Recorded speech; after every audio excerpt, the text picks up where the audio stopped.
आखिर कौन थे सूर्यदेव के वह चार शक्तिशाली पुत्र जिनकी लोक गाथाएं समस्त विश्व में प्रसिद्ध हैं और उनमें से एक पुत्र तो हमेशा चर्चा में रहे हैं।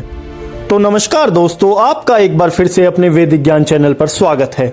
सुनी और अनसुनी पौराणिक कथाओं को जानने के लिए हमारे चैनल को सब्सक्राइब करके बेल आइकन जरूर दबा लीजिएगा, जिससे हमारे चैनल पर आने वाली वीडियोस की जानकारी आप सभी तक पहुंचती रहे।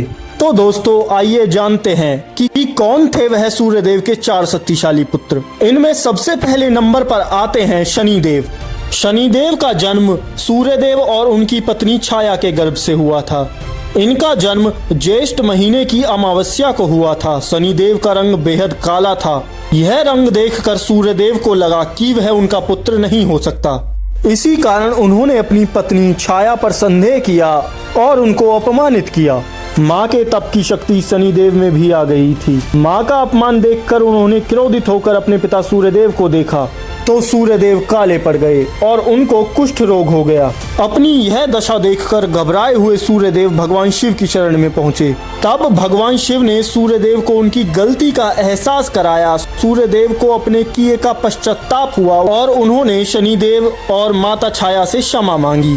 तब कहीं उन्हें फिर से अपना असली रूप वापस मिला। लेकिन इस घटना के चलते पिता और पुत्र का संबंध हमेशा के लिए खराब हो गया। शनिदेव को सभी ग्रहों में सर्वश्रेष्ठ स्थान दिया गया है। कहा जाता है कि शनिदेव लोगों को उनके कर्मों द्वारा फल देते हैं। इस सूची में दूसरे हैं यमराज। यमराज के जन्म को लेकर कई कहानियां प्रचलित हैं। भागवत पुराण के मुताबिक यमराज सूर्यदेव और संध्या के पुत्र थे। संध्या विश्वकर्मा की पुत्री थी। यमराज को मृत्यु का देवता माना जाता है तथा इनको धर्मराज भी कहा जाता है। यमराज के पास सुनहरी आंखों वाले और लोहे के खुर वाले घोड़े थे तथा इनके चार आंखों वाले चौड़े नाक वाले चितकबरे लाल भूरे रंग के कुत्ते थे। यमराज के जन्म को लेकर भागवत पुराण में जो कथा है उसमें वर्णन है कि संध्या सूर्यदेव का तेज सहन नहीं कर पाई थी और उनसे दूर रहने लगी। उन्होंने सूर्य की जुड़वा संतान यम और यमी को जन्म दिया तथा उसके बाद अपनी ही एक छाया को प्रकट किया और खुद पिता के घर रहने चली गईं। इस तरह सूर्य की चार संतानें हुई, संध्या से यम और यमी, छाया से शनि और ताप्ती। इस सूची में तीसरे पुत्र हैं सुग्रीव। सुग्रीव इतने शक्तिशाली थे कि वह बड़ी से बड़ी शिखा और पेड़ों को उखाड़ फेंकने में सक्षम थे। रामायण के मुताबिक सुग्रीव का जन्म सूर्य और वृक्षराज से हुआ था। सुग्रीव का जन्म सुंदर ग्रीवा होने की वजह से हुआ था, इसलिए उनका नाम सुग्रीव रखा गया।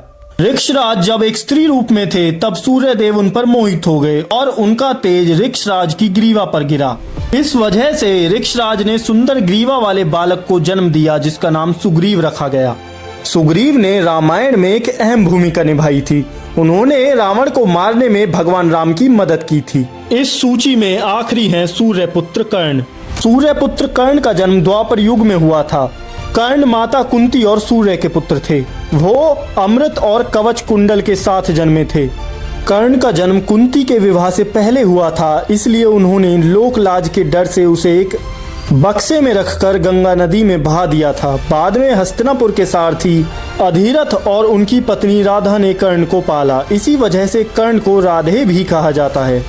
कर्ण ने परशुराम से शिक्षा ली और युद्ध कला में धनुर्विद्या में निपुण हुए। महाभारत के अनुसार यह भी कहा जाता है कि कर्ण ने गुरु द्रोण से भी शिक्षा ली थी। अब आप लोग मुझे ये बताइए कि इन चारों में सूर्यदेव का सबसे शक्तिशाली और तेजस्वी पुत्र कौन था। और अगर आप लोगों को मेरे द्वारा दी गई जानकारी अच्छी लगी हो तो वीडियो को ज्यादा से ज्यादा लाइक और शेयर करें। और अगली वीडियो किस टॉपिक पर चाहते हैं कमेंट में लिखकर जरूर बताएं। हरे कृष्णा।